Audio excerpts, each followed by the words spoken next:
Un rassemblement contre la précarité ce mercredi 30 novembre à 14h30 devant l'Académie de Bordeaux.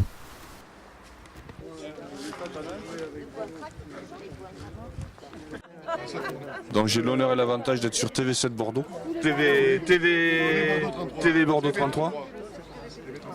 Ouais, dis-moi. Non, pas TV7 du tout, non. On a des mauvais souvenirs avec eux.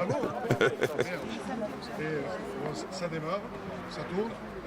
Manifestation devant, c'est quoi le rectorat? Alors ici on est devant, alors je vais essayer de vous épargner les sigles, mais avant c'était l'inspection académique, maintenant il y a un nouveau sigle, mais en gros ça s'occupe de la direction des services de l'éducation nationale.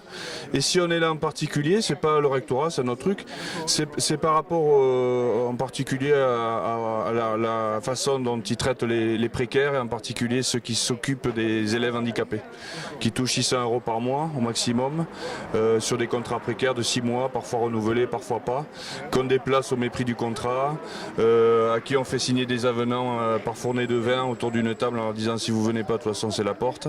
Voilà, c'est tout ça. À qui qu'on culpabilise quand ça se passe pas bien avec la famille ou le gamin. Voilà, c'est tout ça qu'on voulait dire. Et puis plus largement sur la précarité dans l'éducation, puisque c'est notre secteur professionnel, mais on est bien conscient que c'est la précarité de façon générale qui touche tous les travailleuses et tous les travailleurs. Voilà. Que dire sur les rassemblements de manifestations? Les syndicats ne sont pas au rendez-vous.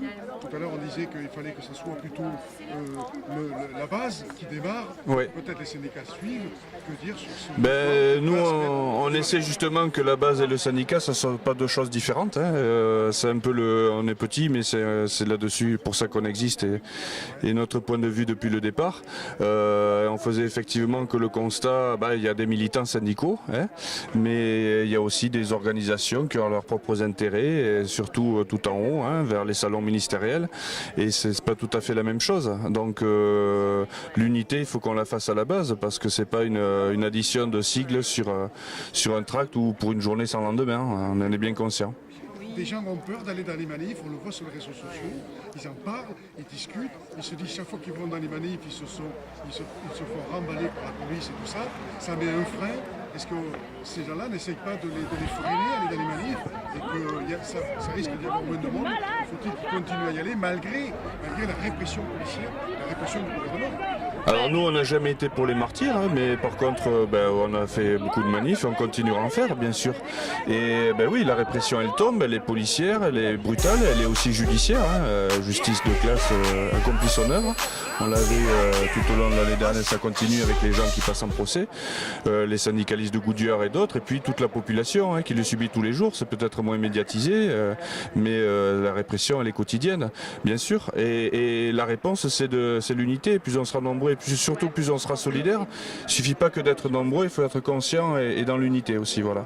Et plus on les fera reculer, donc c'est évident qu'ils essaient de refermer le couvercle avant qu'on déborde. Et nous il faut qu'on déborde.